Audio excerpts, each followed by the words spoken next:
Bienvenidos.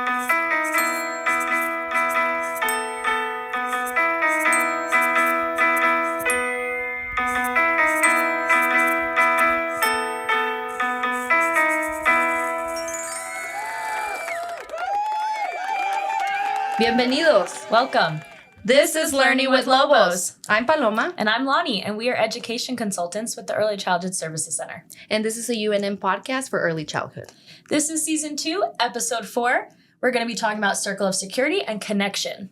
Yes, and today we have a very special guest, Luisa Massey, Senior Training and Development Consultant for our program, Early Childhood Services Center at UNM. Hi, Luisa. How you doing? Hi, I'm doing well. Thank you. How are you? Good, thank you. Thank you for coming. How would you tell us a little bit about yourself? Oh, gosh.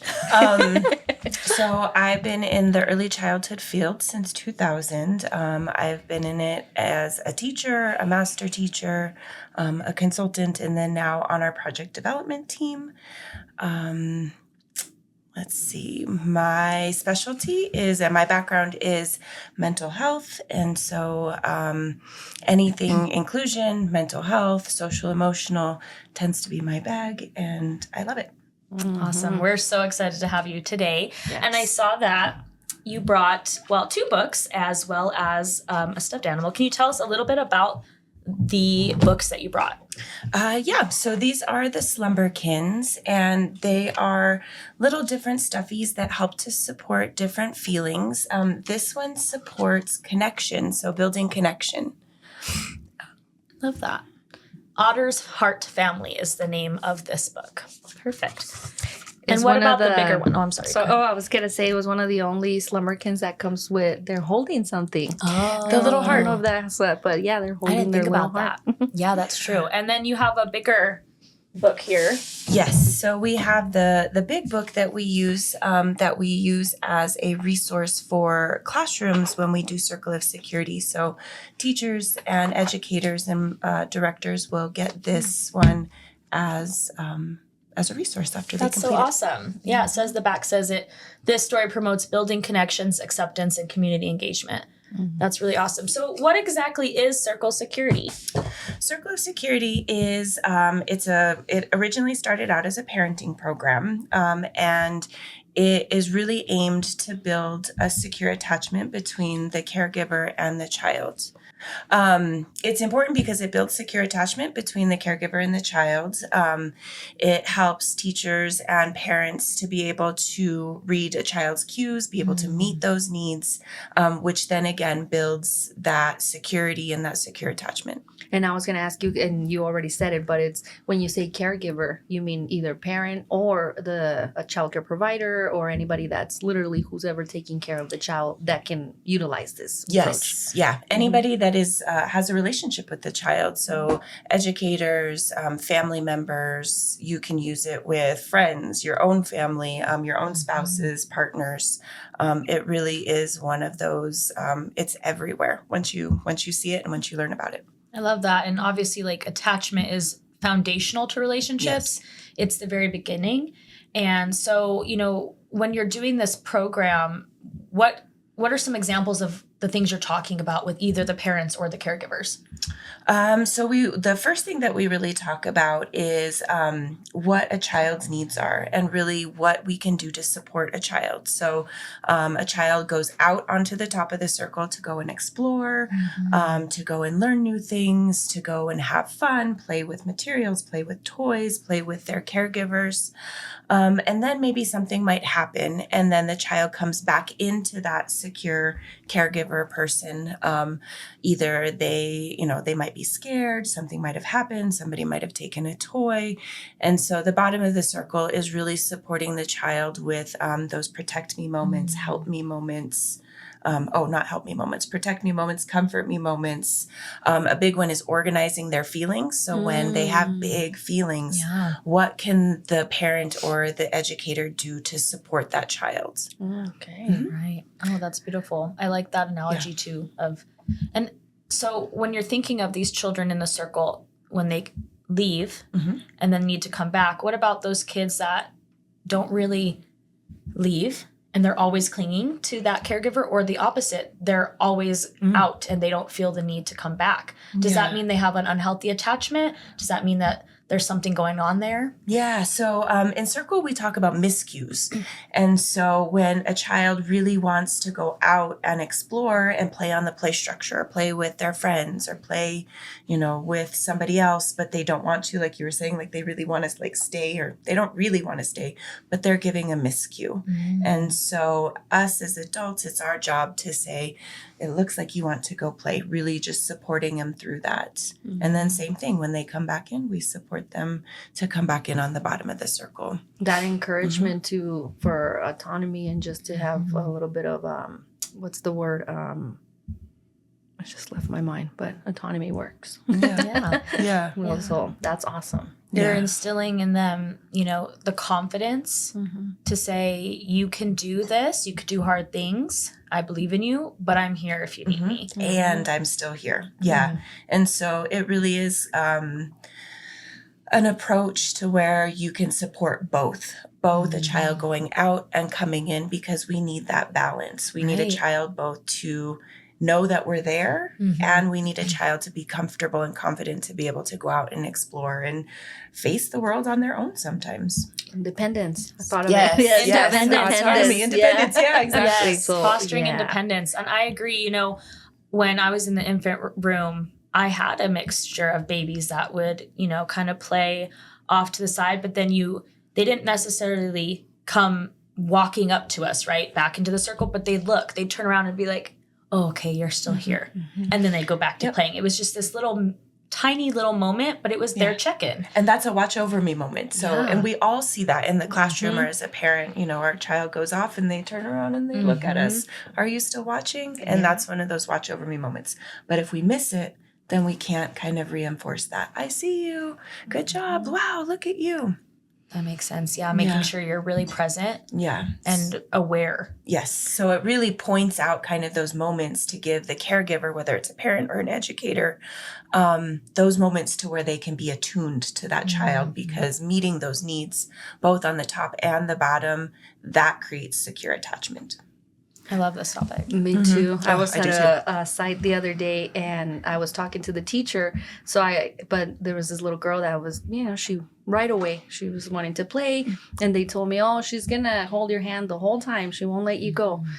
It almost telling me like, she's one of those kids that has no problem with and just wants to right away have that attachment. I couldn't talk to her. I was talking to the teacher, but she did something. I looked at her and I went, I thumbs up with both my hands. And I do that a lot of really dorky. Kept talking to the teacher. Later on, I saw her. She kept doing that to everybody. And the teacher would laugh and say, why is she doing that? It's like high five. And no, she was doing thumbs up. Thumbs up. Like, hey, she liked it. She saw me. I saw her. Hey, there you go. But yeah, super. And I think you did mention, but the something about the importance of just regulation, right? To just for them to be able to just kind of that helps as well. Being able to be there. I'm here for you, but at the same time, you're doing things of your own. But then they helps him with that. What's the term, Luisa? I'm thinking auto-regulation, but co-regulation. Yes. Yes. And so that's a big piece, because a lot of the times we go straight to a child needs to self-soothe. They need to do it themselves. However, this approach, it's a relationship-based approach. So it's like, we are going to do this together. Who we say, who's got me and who gets me. Oh, I love that. Yeah, right? Who's got me and who gets me. Yeah. And so, who can hold that child and who can welcome them in and support those things. And that's through, at first, that co-regulation, and so it really leads back to either the parent or the caregiver or the teacher, making sure that they're regulated, because we can't help regulate a dysregulated child when we are dysregulated and upset and in our own stuff. Dealing with our static. Yes, that's so true.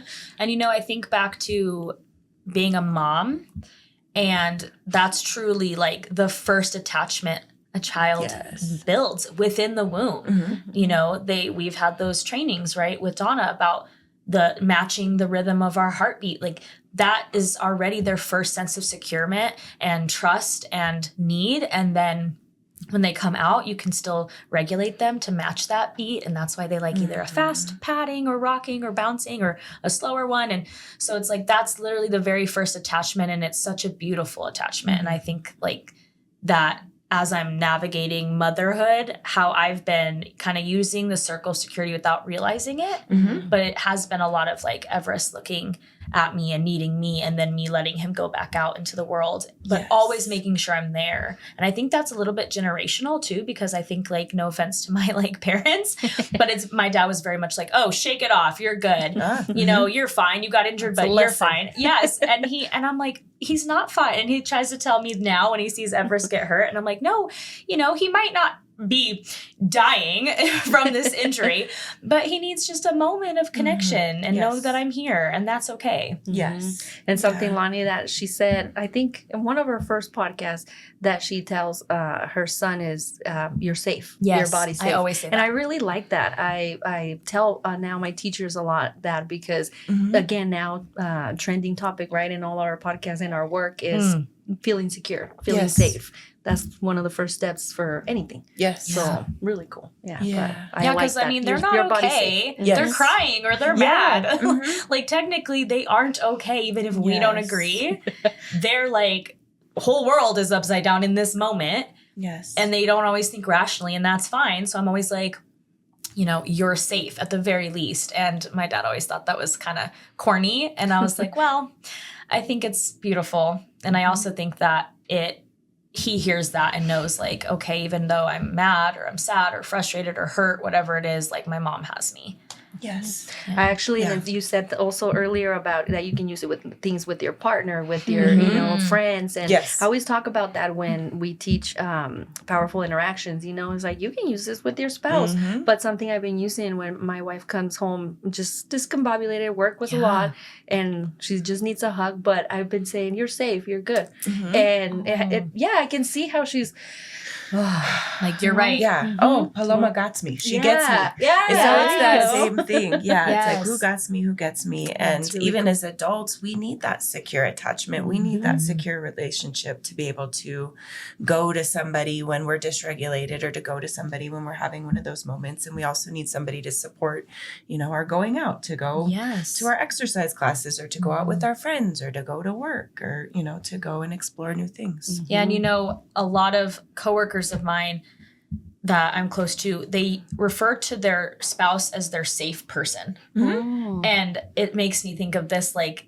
again, we don't always use circle security verbiage. We don't always say attachment. I have this great attachment with my partner, but like, to say that your partner is your safe person, that is a strong attachment. Yes. Because that's literally your ability to go back into that circle and get what you need. Yeah. And so I think that's really beautiful. And then when you're referring to these adult relationships, and that shows that in order to get to that point where you're healthy in those relationships, I think it starts from that young age of having examples throughout childhood of healthy attachments, because it is foundational, right? Yeah.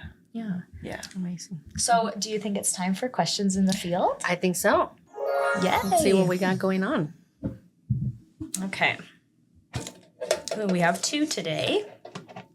All right. Okay.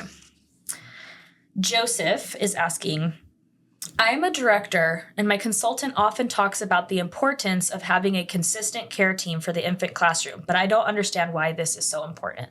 Ooh, that's a good question. Is a good one. Staffing is hard. It can be very tricky to, you know, to get consistent people, especially with scheduling all the things and happening. all the things. Yes, the realities. Right. So why would that be important for infants to be seeing? I mean, we know, but our audience might not understand why that's important, that the same people, the same faces are in the infant room more than any other room in the school. Yeah. So with infants and toddlers, especially with those little bitty babies, it's really important to have that continuity of care. So that way the babies can build those relationships. They can start building those that trust with the caregiver. And so, you know, the caregiver can say, okay, oh, you're hungry. I'm going to give you a bottle. Okay. And then we had that moment and I met your need.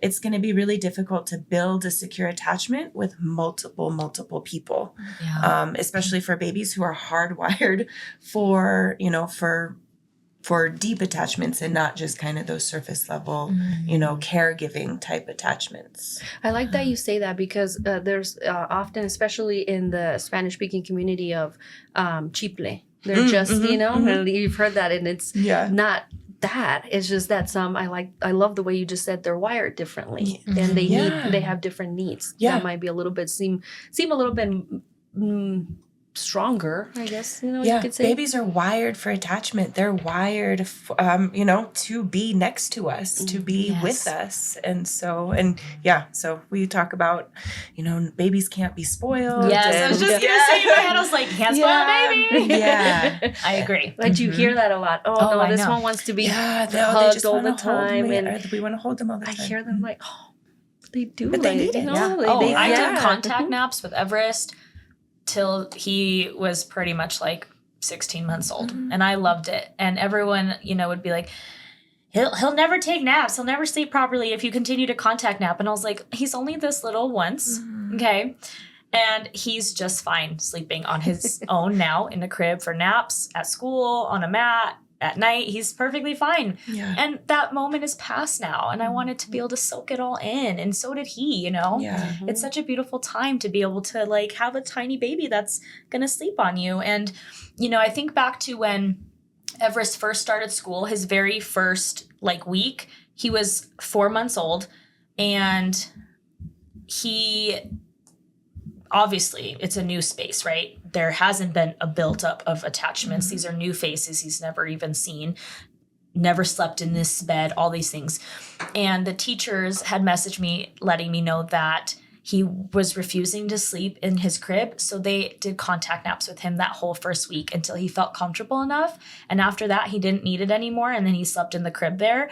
But I felt like, because I obviously left drop off crying. I was like, my baby, is he going to be okay? And as soon as they said that they were willing to do a contact nap, and that I picked a school that was able to, believe in that philosophy, to be able to comfort him in that way, I felt so safe. And obviously he did too, because he only took a week to adjust and was fine and never needed that again. And I just thought, wow, thank you to those teachers that were willing to let my baby sleep in your arms so he could build the bond first. Yeah. And that's one of the foundational messages behind Circle of Security is how do we build security? How do we build a secure attachment? We follow the child's need when we can, when possible. But we also take charge when we need to. So it's this really beautiful balance of just the adult, the caregiver being bigger, stronger, wiser, kind. So when Everest needed those contact naps, the teachers were able to follow that. They were able to meet that need so he could feel more comfortable, feel more attached. We talk about, what might have happened had they not have done that. Yeah. He just would be crying in a crib, or he would have skipped naps and he would have been dysregulated and overtired. And maybe affected from now on how he feels about being at the childcare, right? Yeah. Which is huge. Yeah, that's so true. And from now on, his school career, which is the same. Just leaving. It's foundational. I think that's safety and foundational is going to be our words of the day. So we actually have another question that actually is perfect with what you were saying, Paloma, earlier about holding. So we could talk about some of this balance. Zoe is saying, as an infant teacher, I often have a lot of parents who expect me to hold their baby all day and worry that if I'm not, their needs are not being met. How can I explain to the families the importance of their child learning independence? So this is quite the balance, right? We're talking about we don't spoil a baby.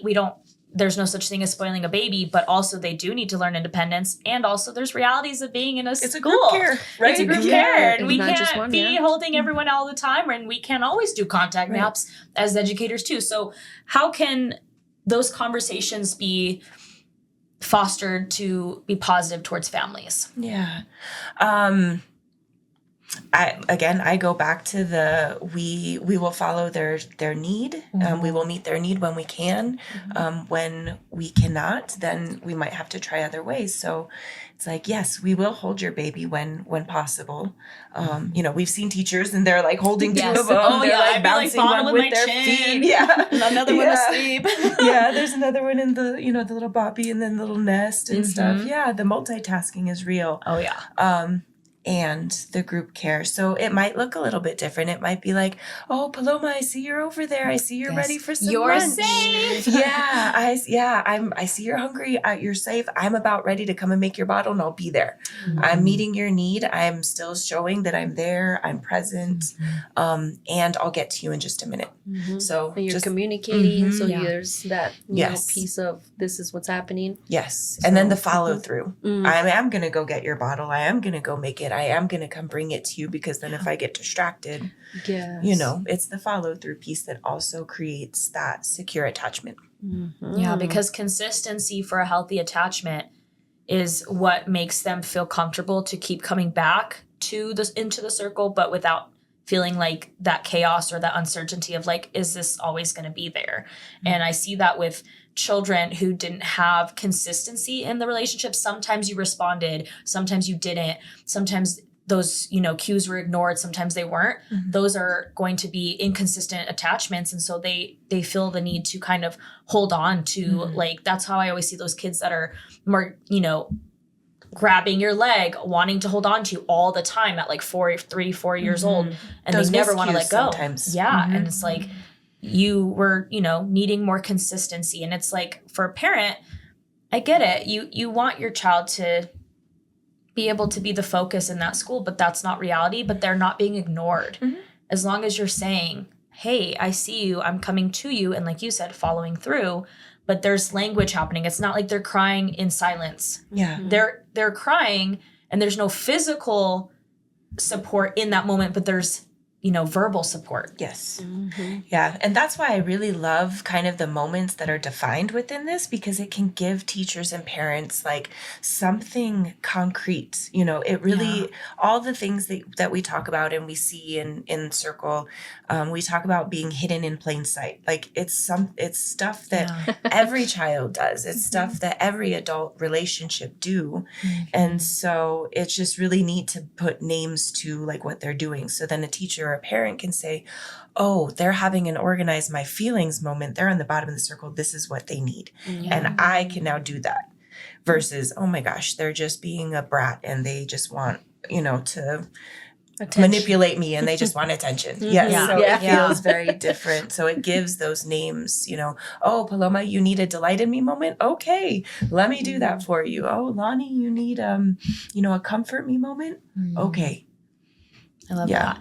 So would you say, Luisa, that the way that these attachments, these needs within the circle, are they more prevalent at the infant age, or do they kind of, even as adults, we're always going to have an intense need for it? Yes. And so that's what I love about it. It's like once people learn about it, you see it everywhere. I mean, like I said, with your spouse, your partner, cousins, friends, your own children, people, you can see it in other people in like grocery stores or like when you go out and you're like, oh, they're, that person's on the bottom of the circle, or, oh, that child's having like a top of the moment. Or, do you do that a lot when you're out in the world? I'm such a nerd. I'm people watching for circle security reasons.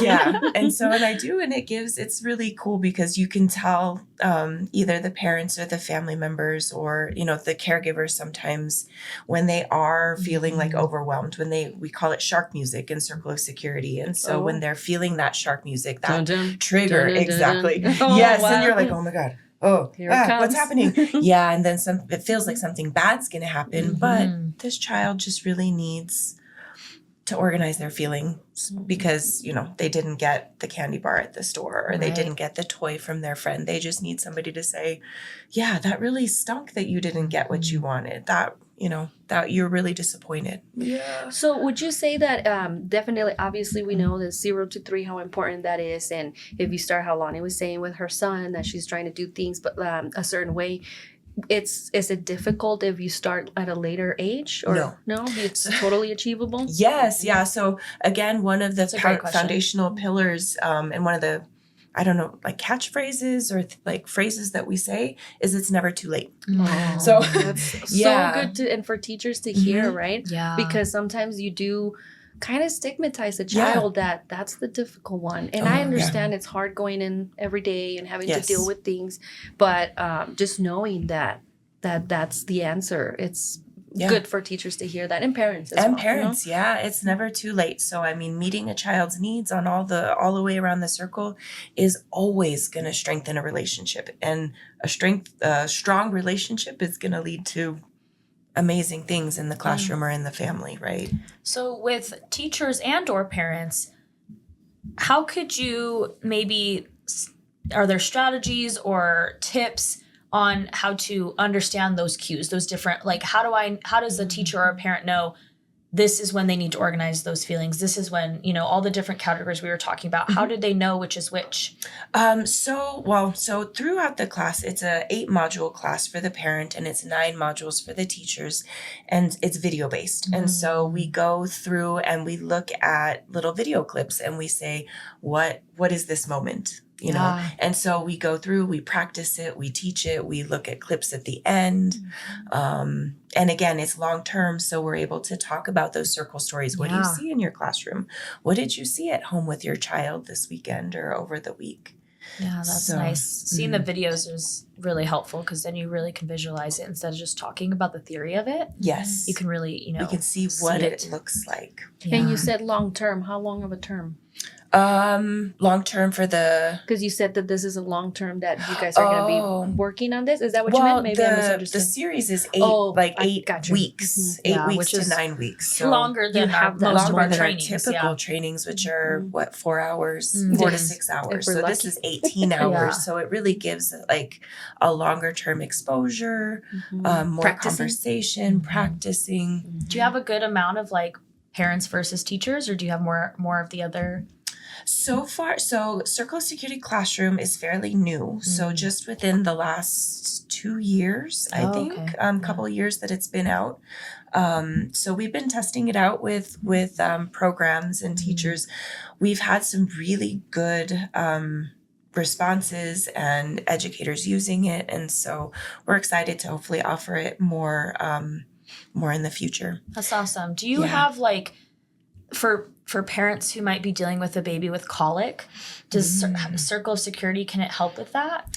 Yeah. So, I mean, I don't know if you guys have talked here about like that first, like 3 months after birth, they talk about it being the 4th trimester. Yeah. And so, so again, it's one of those ones where it's like, what does this baby need? And so there's a specific chapter on what does it look like for babies on the circle? Because, usually, little ones, they're just sitting there, laying there. They can't really like leave. Yeah. So they can't like physically go out or come back in or say, I'm hungry or whatever. Look so different. Yeah. And so there's a whole chapter that we talk about it. Like, what do these little guys look like when they're going out on the circle? Because they do. And so really it's a lot about attunement. So what is your baby doing right now? Yeah. Oh, they're looking around. That's they're going out. They're exploring. They're curious about their environment. Yes. Yeah. And are you supporting them? And then when they look at you and they come back in, then you're delighting them. Then they come back into their secure base and their safe haven, and then supporting them that way. Yeah. That's awesome. Do you, when you're out there at childcare centers, or do you have to modify sometimes how you're approaching? Because I feel a lot of the times they might be doing it, they just don't, especially when we talk about continuity of care, things like that in the homes and the childcare homes. They have the baby from the beginning all the way until the child leaves to pre-K or after. But do you modify it when your approach when you're talking about it to kind of let it sink in, because they might be doing it, but they don't know, you know what I'm saying? So a lot of Circle of Security is reflective. So it's a lot of questions. It's a lot of, what are you already doing? Because what they're already doing is more than likely at least the foundational piece. So then we can also point out, like, you're already giving them watch over me moments. Oh my gosh, you're already looking, like, organizing their feelings. I see you doing a comfort me moment. And so we really build upon what they're already doing. And then we do, some other reflective activities or questions about the things. So that's the different thing about this. It's not just about the child, it's about the adult. Whether that's the parent or the educator or the caregiver, it's where is the adult in the relationship? Self-awareness. That self-awareness piece in terms of, what do I bring? How am I either adding to this relationship or maybe, taking it somewhere else. I like that. Yeah. How am I adding We're to thinking this? impact LFC. Yeah. Yes. Yeah. And so what is my impact on the Yeah. relationship? Am I hearing shark music? Is there something that's getting in the way of meeting, this child's needs? Is it time to lead? Yes. Yeah. Do I Everything have is to take connected. Or is it charge? time to Yeah, follow? Yeah. exactly. Yeah. Mhm. Do I need to take charge? Is this a follow me moment? I love that. Yeah. Yeah. And so it's a lot of it shifts into from what the child is doing into what that teacher is doing. Oh, how do you feel when Sam is over there throwing a temper tantrum on the floor?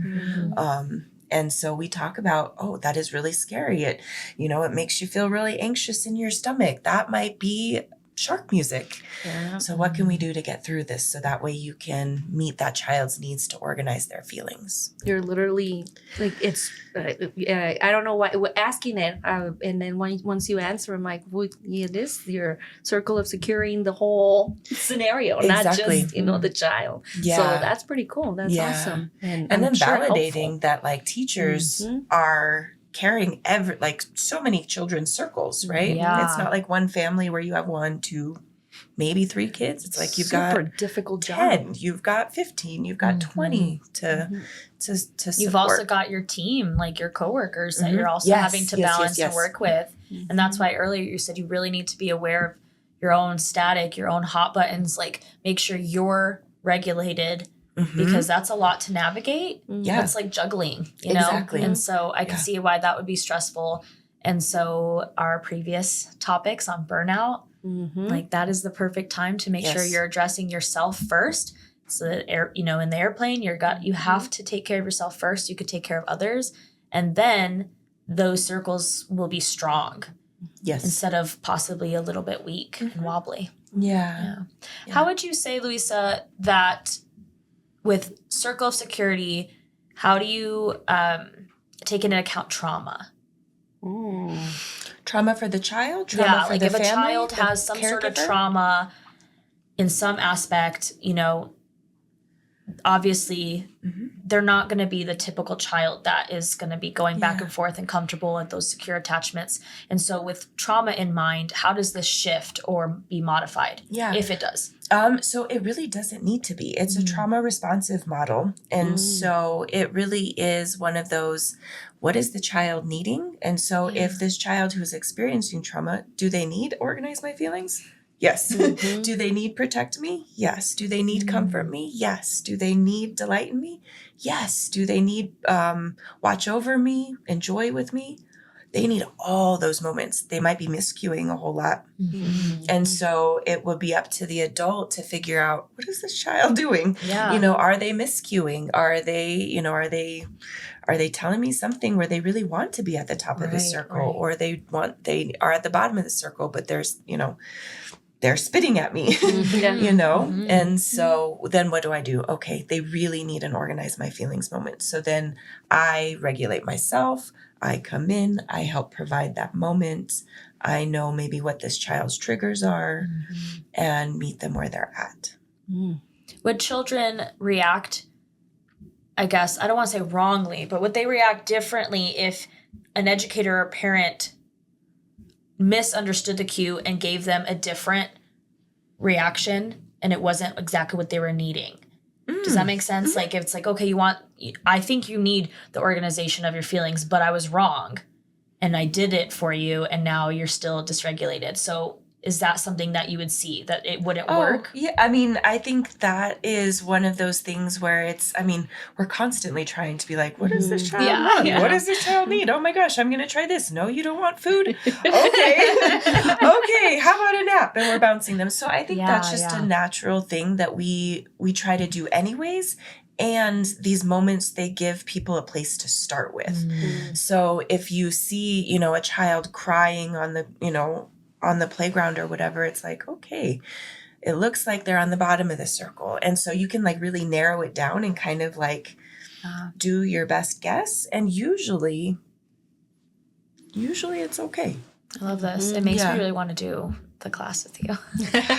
Oh my gosh. It's amazing. Because I really want to see it. I want too. to It's get so down good. to the true details of it. So I really hope that I'll get a chance. Yeah. One day, hint, hint. Yes, I'm hoping this summer. One of the things that you did remind me of, Lonnie, though, also is you had mentioned like children with trauma. However, we have a whole group of caregivers, parents, With trauma, educators who have experienced our own trauma.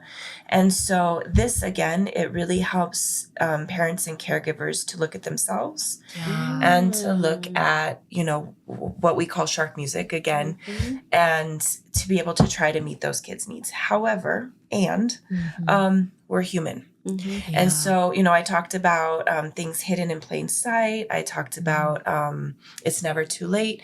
One of the other pillars is being good enough. Yeah. So That's a big it's one. so gentle because as parents, as teachers, we have the mom guilt. We have the dad guilt. We have the Yes. teacher guilt that, oh my gosh, we The didn't Catholic do. guilt.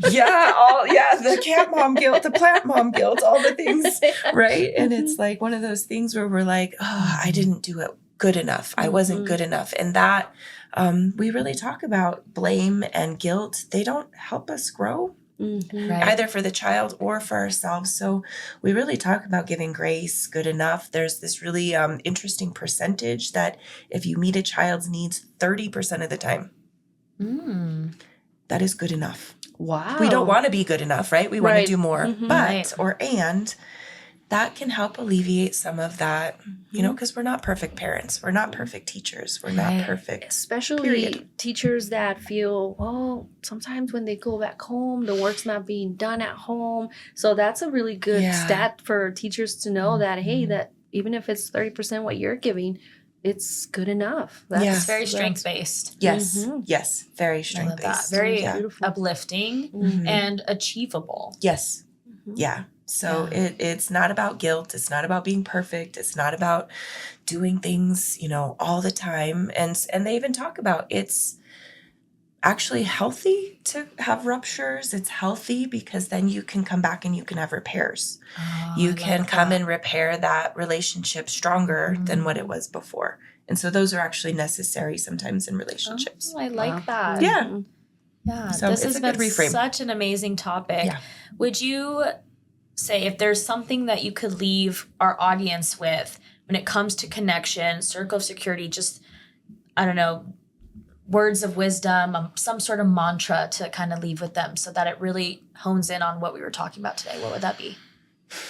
I like the 25 words or less, how to meet security. Follow your child's lead when you can, when possible, and take charge when necessary.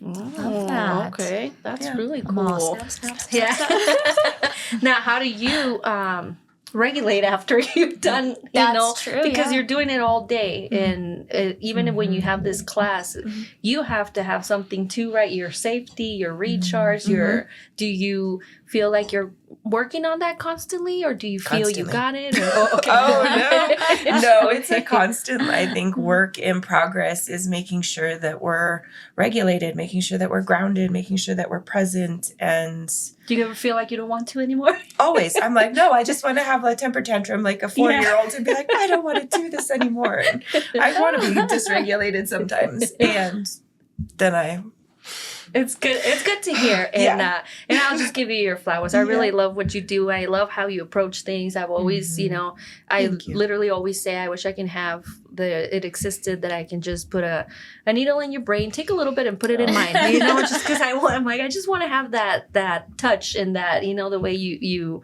tackle certain things. We recently went to a visit together, that was and good.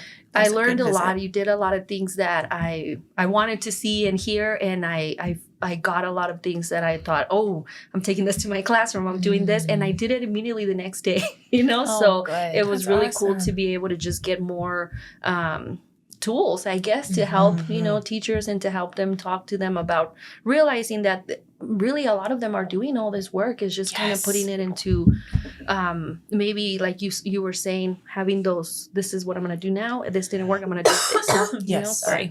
But yeah, so thank you for everything that you do with Circle of Security. That we really appreciate. I really do go to you when I have something that I feel, okay, I've tried everything.